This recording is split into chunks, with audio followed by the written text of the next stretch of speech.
Hi, so next we'll have Nicole talking to Brent Gaylor. Brent Gaylor is the project lead for Mozilla's Web-Made Movies project, an open video laboratory researching the intersection of video and the World Wide Web.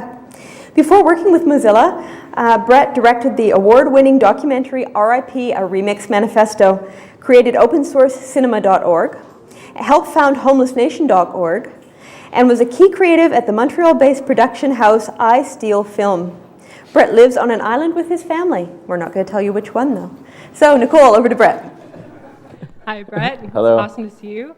So the island that you're currently living on is Vancouver Island, right? That is the island I'm currently living on, yes, as of 2 months ago. So we're very excited to have Brent in our community here in Victoria. At least I know I am.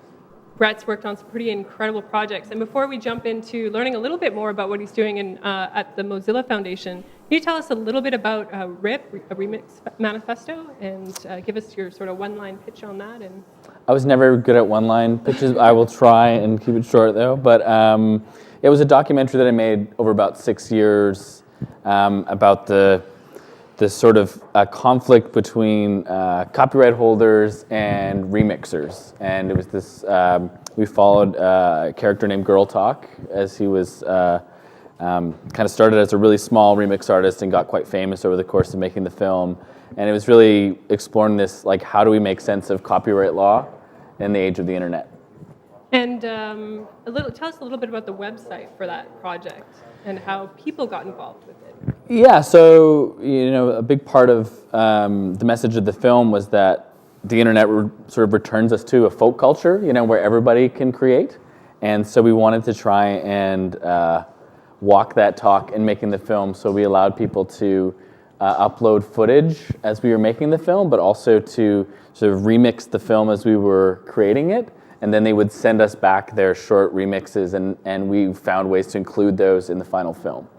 So there was a lot of sort of different media taken all over the place, from Disney to, I guess Disney was the big one. Disney was a big one. Michael Jackson and sort of whatnot. Did you actually run into any legal implications after the film was released? Yes, we did, but we were really lucky in that the film was made with the National Film Board of Canada, and they were really supportive of us. And they basically said, you know, we had an advantage that unfortunately most remix artists don't have, is that we have kind of another big gorilla in the room with us, right, where a lot of remix artists who are trying to make work that's really public, they'll have to face that big gorilla. So you oftentimes see artists who are sort of bullied and sued. And you know, there was just a case a couple of weeks ago where somebody who wanted to sort of pay homage to Miles Davis did in the, what was it called? In the tune of Bloop, I think. And it was like it's an homage to Miles Davis, and they were sued for doing that. And so we wanted to really sort of rally behind musicians that were like that, but we wanted it to get on television. We wanted it to play in film festivals. We wanted to get into theaters, and so we had to, you know, go through some legal mechanisms that would allow us to do that. And the film board sort of said, you know, the long story short is that they stood behind us and said, if you ever go to court, we'll have your back. And so nobody took us up on that, luckily. Crazy. So you said that Remix also inspired you into this new Mozilla project that you're working on. Can you talk a little bit about the inspiration and tell us a little about the project? Yeah, so it was just, so, you know, when we put RIP on TV, it played in like many countries. It played in, I think, like 17 countries. We had a theatrical run here and DVDs, and we were really happy about that. You know, it was great. And then obviously we wanted to put it on the web, right? That was the real audience for the film. And I was just sort of disappointed that when we put it on the web, it was like you basically taking TV and putting it into a web page. And that is so much of what video on the web is like. If you think about YouTube, it's just this one box surrounded by all these other boxes, you know? But there's no way to have those boxes talk to each other, so to speak. And that's in sort of stark contrast, cut me off here, by the way, whenever, sort of contrast to the rest of the web, where elements of the web can play with each other. You know, you can have a piece of text influence an image, and that's what you see with things like Google Maps or Twitter, right? It's like everything is interconnected, and you don't have that with video. So we wanted to create something where if you were watching the film, what if, at a certain point in the film you could have a link to that article that's referenced or the person that's talking or see what they're doing now via Twitter. And so we came up with this thing called Popcorn, which is basically, you know how they talk about hypertext when you can like see a link on a web page and you can click on it? And this is to do that with video, and we call it hypervideo. So like maybe between 30 seconds and 32 seconds, if I talk about Nicole, I'd be able to see your Twitter feed. Or if you're doing a really interesting activist campaign, I'd be able to point right to that. And so it was this whole movement to try and make video work more like the web. And the reason it hasn't until now is because a lot of the control over video on the web has been proprietary interests like Flash.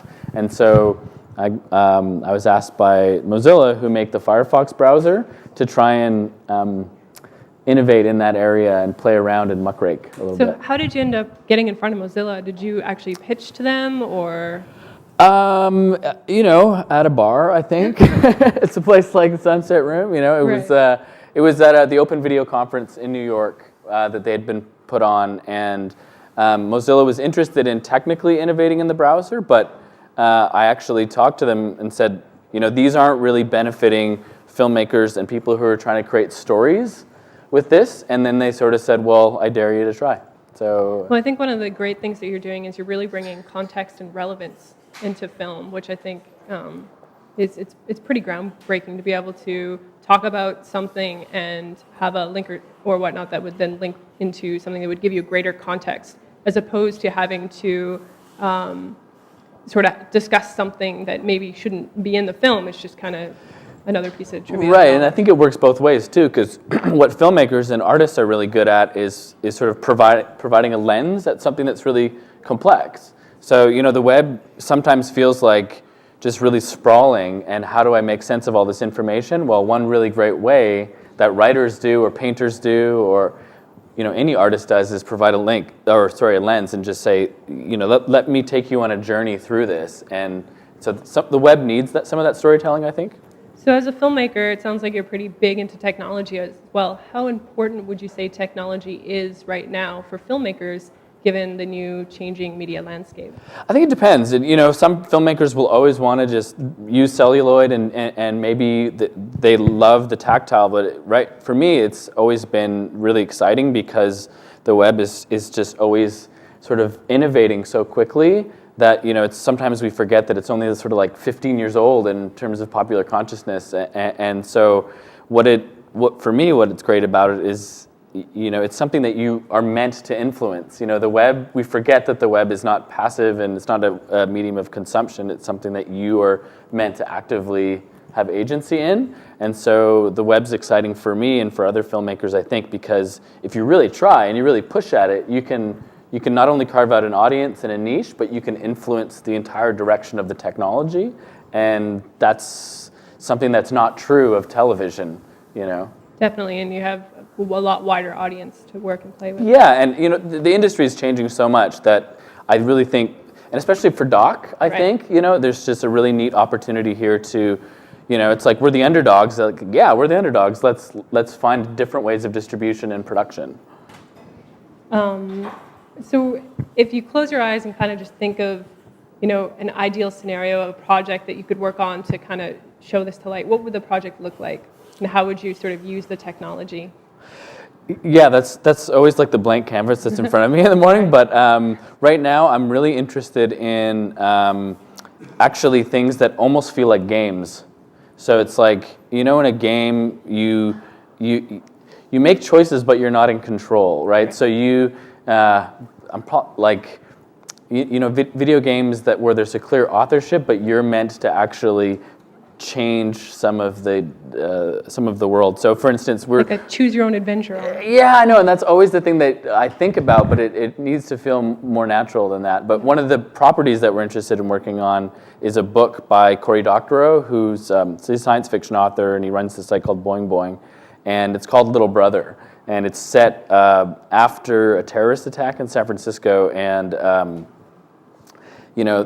Department of Homeland Security creates this police state. And the kids, the teenagers in it, sort of overturn that police state by hacking, by being curious teens. And so I want to adapt that in a way that there's a story element that perhaps is an animation or a comic book, but then the real world elements are brought in using some of those hyper video techniques. So if they show you how to, take apart the security camera, you'd actually get another mini documentary that really explains how to do that. And so there's several dimensions to the story, like Awesome. 3D, not in the sort of James Cameron sense, but in a layer of reference. Very cool. So where can we learn more about Popcorn? Popcornjs.org is JS for JavaScript, so popcornjs.org. You can see the technology and download it and see other productions that are using it. Thanks for joining us, Brett. We're it was really all fun. excited, and I know that I would love to play with Popcorn, and I'm thinking for a project that I think MediaNet's actually helping with Get on the Dock Bus. I'm already thinking of cool it's ways perfect. to get Maybe we involved. can do something on MediaNet. Sounds good. Cool. Awesome.